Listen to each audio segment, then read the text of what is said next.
what we have here is Owen had no faith in this carburetor. And so I just took it apart. And this is what we found. So, I mean, I think that kind of is pretty self-explanatory. If you look, though, come on, focus. There we are. See that metering rod that's got the nice kink and bend in it? That is not supposed to be that way. It should be straight like this one. But that metering rod, when somebody put this back together, probably after cleaning it, they bent that metering rod. So even had this thing not been all messed up, it would not have metered the fuel properly. I don't think that thing's moving. No, that's not moving. So let's show you the best part. He was worried about all the rust on the butterflies, and you can see they're a little bit rusty, but not bad, because these ones right here, that don't mean nothing. It's the ones underneath there with the pile of rust on them that are the problem. And here, before we move it around, let's look at the float bowls though. Look at those. Aren't those beautiful? Yeah. Told you I had no faith in it. What do you mean you don't have no faith in it? No faith I was gonna run without cleaning it, personally. Yeah, whatever. He has no faith. I'm gonna make it run. I'm gonna make it run just fine. Okay. Why? Because we need this carburetor. And for whoever is buying this boat, whichever one of you wonderful people buy this boat, when I tell you, yeah, you probably should put a new carburetor on there, but when you see this video, you understand now. So we're gonna take a little hiatus here and clean this carburetor, and then we'll come back to you putting it on the boat and firing it up, hopefully. And don't zoom in, just come in, folks. No, back up a little bit so they can see the dust cloud come out. Okay.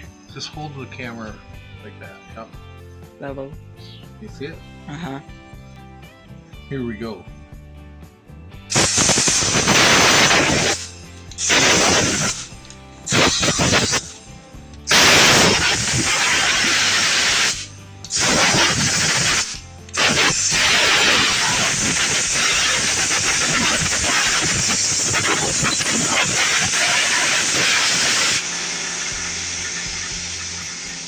Okay, so it's been 2-3 days since we cleaned the carburetor.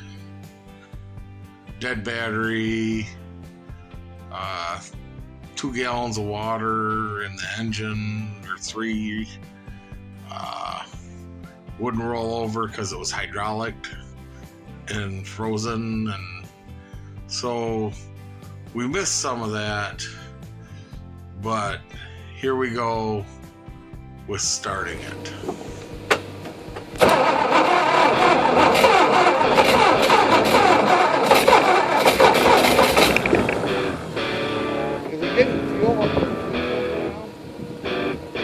No, the tanks are dry. No, they're not. We put gas in it. Oh yeah, we did. It is leaking out. A little bit. Is there fuel up there? No. No? No, there's no fuel in that. Here, take this. Here, take that. Where's the hose? Out of the boat. Yeah. Gave it to him and told him to put it out of the boat. Hey, you turned the water off. Okay, so by this point, we're many hours into the night. And reverse rotation, engine, changing the fire order.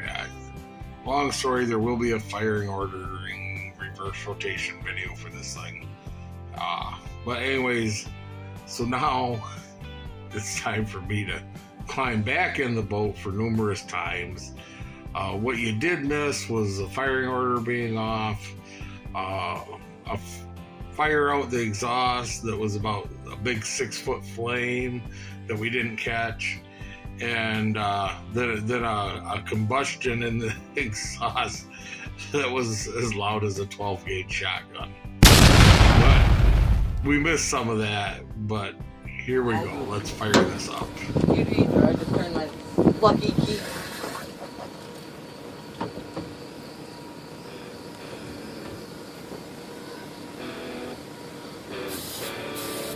Go.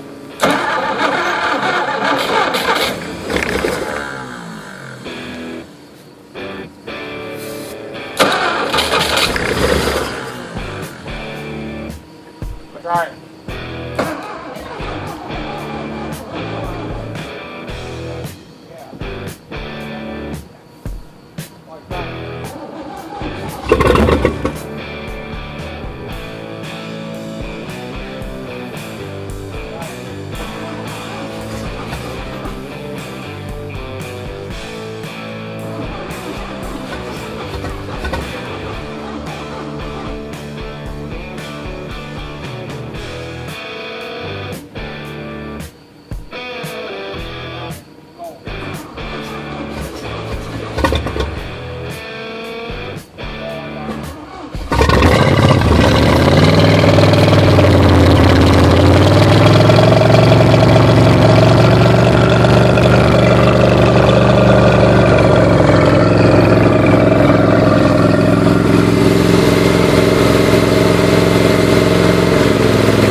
Oh, where's the plug? In my basement somewhere? Okay, so there we go. It fired up. It's running. It was getting hot at that point. Yeah, not so much the engine, but the manifolds and everything, because we didn't have the plugs in it. So even though it was pumping water through the block, keeping the block cool, the exhaust manifolds, everything was getting hot. So we just gotta shut it down, call it a night there until we get some plugs. Hopefully, maybe tomorrow we'll shoot a live or something with it running and then actually the plugs in it and kind of get it dialed in. It is nothing short of a miracle that old Carter AFB, even I can't believe it runs that good. Like it idles. It idles. We restarted it a couple times. Once it popped off and everything started to seat up again, the damn thing runs. I don't know if the 4-barrel is going to work or not. It should. The secondaries don't close all the way. We had to. The shaft was frozen in the throttle plate for the secondaries. The primaries were fine. They moved back and forth, but the secondaries were seized. We had to heat the bottom plate with a propane torch and get it hot and drive the shaft out after we removed the butterflies out of it, pounded them out after we got it to turn. And it just, how that carburetor, I did. That's when I fired it. That's why we ran it at such a high RPM, was I didn't think it would idle. And it idled at 600 RPMs. Nothing short of just a miracle. So we'll cut it off there for tonight. That'll do it for this little video. And like I said, we get all the plugs in it and we'll get everything going and get it warmed up here. Got to put a little fiberglass patch on the bow still. The hole doesn't go through, but it's rubbed, and I want to reinforce where it skidded on the ramp or something there, and just kind of was went through the gel coat and stuff. But hopefully we'll get it out and actually test it and run it out in the lake and go through everything and tighten everything and do what we got to do, and then that thing's going for sale once we know everything's 100%. It's a damn shame. I don't think the water hurt it, but it got some water in it over the last couple months. But you heard it fire right up, so we'll see what happens. I'm going to get out and run it hard and make sure that it's right. But then she's going for sale. So, till next time, have a good one. See you then.